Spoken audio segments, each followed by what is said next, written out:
Sean Harrison, Senior Vice President of International Training. I'm Jason Meany. I am the Education Coordinator and Marketing Director for International Training. So, Sean, what is your job? What do you do? That's a great question. I think we should start it off by saying cheers. Absolutely. Cheers. Thank you Thank for you. coming here. Thanks for having me. That is good. That is really good. Very good. Yeah, I do a little bit of everything. I'm involved in most aspects of the business. I primarily focus on industry relations, so working with any governing body. My position is global, so it's not just the U.S. It's wherever diving is taking place, wherever standards are needed, compliance is needed. I do compliance work. I do risk management, so I work with our attorneys and our insurance company to make sure that our programs are insurable and then also defensible, and that just depends on which country it might be in. So, and then also standards development. If there's a course that is either needs to be built or one that needs work done on it, then I work on that. So you said industry relations, and you said it's internationally, you're working with a lot of different people. Who are the different people that you kind of work with? Because I don't know if everybody understands what industry relations completely entails, worldwide. Again, being unclear on that one, I will. I think it's unclear in general on what's there. So yeah. So industry relations can mean the RSTC, which is the Recreational Scuba Training Council. It can mean the ISO, which is the International Standards Organization. It can also mean manufacturers. Okay. When we're working with specific manufacturers, such as rebreather manufacturers, there's times when I will work with them to try to develop a standard for a course that has equipment-specific requirements. Nice, that's excellent. So, what do you do day to day? So, what's your day like? Take another drink. That works for me. Mm-hmm. The normal day is reading emails. That's where I start pretty much all my days. And then those emails determine, oftentimes, unless I have big projects, where I go from there. An email may be about an incident or an accident that happened, or possibly a question on a standard. How do you interpret that standard? Waivers to standards are oftentimes brought into me just to see if it's a standard where maybe it's a standard that we wrote and we have some room where we can write a waiver, or sometimes it's a standard where it is a requirement of the ISO or RSTC and we have no room to move. So let's talk about that a little, because I think that's potentially a little bit unclear for some people. And you summarized it pretty well, but like getting into that is, how do waivers work? When can we write waivers? When can't we write waivers? And what goes into that like decision-making process, right? Because some waivers are definitely going to get denied periodically because it's just the inherent capability of an application to have a waiver. But how does that whole process actually work? The basis of every standard is safety and quality of training. When we look at our standards, the way they're written, they're a minimum standard. So that's the first thing is, one, is this waiver request, can we even consider it? Because does it maintain the quality and the safety of the diver or a professional level training that we want and that we deem necessary? So oftentimes a waiver is approved not necessarily on the basis of the waiver of the standard itself, but it's the quality of the candidate coming in. So who is this waiver being written for? Okay. And if they come in with a lot of experience, let's say they're a commercial diver or they're a military diver or they have training, but it's old training, and we want to try to bring them back into more current training methods, they have a basis of education, a basis of skill that we can work with. And that's one of the ways that a waiver. And it has to be not WRSTC or anything like their specific ones. It has to be our standards we wrote, right? Correct. Yes. Okay. If the RSTC or the ISO has a minimum standard that they have, we cannot go below that. So that would be an immediate denial, and for those reasons. Gotcha. One of the ones we talked about was the WRSTC or the RSTC. What's the difference between those? The WRSTC is a global. So there's multiple councils for the RSTC. There's the RSTC Canada, RSTC US, and RSTC Europe. The WRSTC is the all of those together. And the way that is set up is there are representatives from each of those councils that go up to the WRSTC.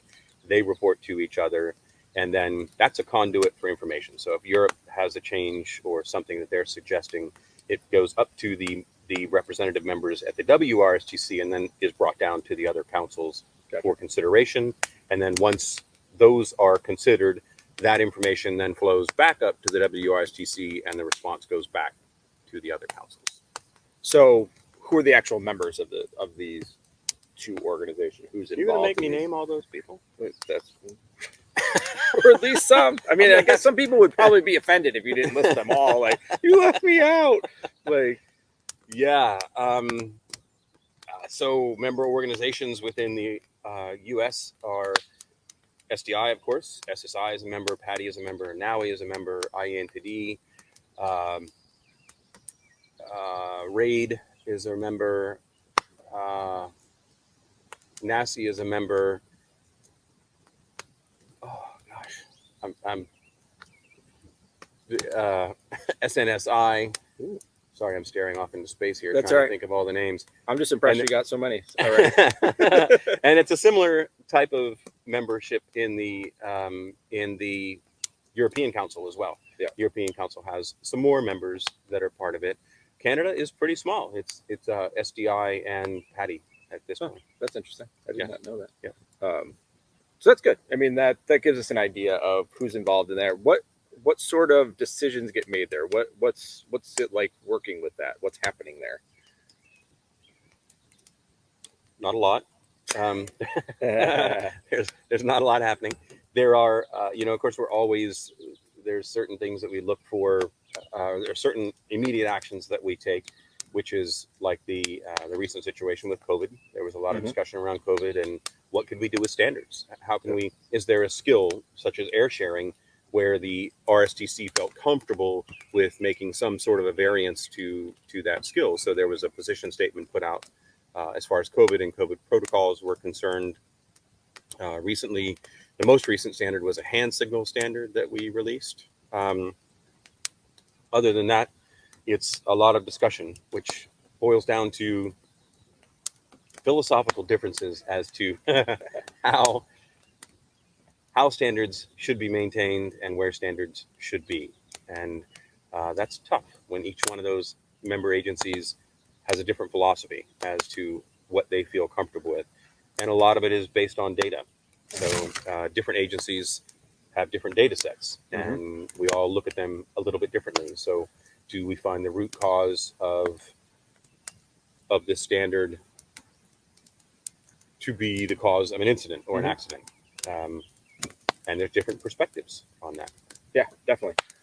Would it be like, how does that work? Is it majority rule? Is there votes? Like, how does that whole thing? Obviously they're going to argue, right? So yeah. I mean, by our bylaws, by the RSTC bylaws, it is a majority vote. And if you have one agency that holds out on something, then that vote doesn't go through. Oh, so it is completely it's unanimous vote. So it's not even just minority. Yeah, I'm sorry, majority is the wrong word. Yeah. Yes, it is a unanimous vote. Interesting. So that's got to present challenges. Yes. Massive challenges. So you literally could have, how many people are involved? 7? 8? I think there's more. I think there's 9 in the 9? U.S. Council. Yeah. So you could literally have 8-to-1 vote, and that one person can hold up the entire process. Yes. Has there been examples of that you can talk about? Not that I can talk about. Not that you can talk about. There are. I mean, I guess if you want to look at those things, you can see there has been a lot of discussion around certain courses, and if you go in and you look at the standards on the WRS or on the RSTC website, you'll see that some standards have not been updated, and that would be a good indicator of where there are some differences of opinions. So you can see that. So that's public, but not like talked about. Correct. Okay. Yeah. Fair enough. I respect that. That's not easy, and it's hard to work together with that whole thing, right? I mean, you also have to look at courses and what is the importance of that course to the agency. Does the agency push that course, and other agencies don't? I mean, so there are certain courses where there are just agencies who that course is not important to us, where other agencies look at it as that's a very important course to us. And by important, you mean for the most part financially. Yes. Yeah. Well, we are all for-profit organizations, so Right. yes. So literally a standard that could be better could be held up by an agency that wants a financially better position. Yeah, and I'm going to go back. Yes, that is the answer to that. I'll go back to the fact that it's data sets. So it really depends on how much an agency pays attention to the data. How do they track their incidents and accidents? How closely do they look at legal cases and court cases and those kind of things? And then what do they draw from that information? And we may draw one conclusion. Another agency may draw a different conclusion to that. That's interesting. So, I mean, it's obviously whoever's on that side likes to feel they're right, but they could be skewed by that, that encouragement of the financial situation. So they could be looking at that, and we play with data sets all the time, right? With all sorts, especially from the marketing standpoint. Right. I can make lots of numbers look really good that look really bad. I'll use a Right. percent versus a sheer number. Like, oh, you went from 5 to 10, you had 100% increase. Like, Right. So you can play with those numbers a little bit to make them say what you want. So that's kind of Right. interesting. And let's say you're doing 100,000 certifications a year on a particular course, and out of those 100,000 certifications, you have 2 incidents. Statistically, that's not very big. Right. Now, I can tell you from our side, we do not build in margins of errors in our standards. Yeah. We design a standard to be as close to possible to perfect. Yep. I mean, there are human factors, there's health elements that we can't control, but we try to build in as much as we can. When it comes to the quality of the course, the training environment, the quality of the professional who's teaching it, those kind of things, we rule out as much as we possibly can. Right. Two out of 100,000 is not statistically relevant, but that's 2 individuals. It's 2 people. That's right. Right. But when you're looking at it strictly from a numbers point and from a dollar point, it's statistically not that big. Yeah, and you get into that, right, when we start talking about like insurance and things like that, of the payout versus, say you made $1 million off the 100,000 and you paid out 250,000 or something like that, you're still up, right? You're still up. And that's unfortunate, but that comes into that. Looks like it comes into the WRSTC decisions to some degree, right? It does. Or RSTC decisions. Yeah. Yes.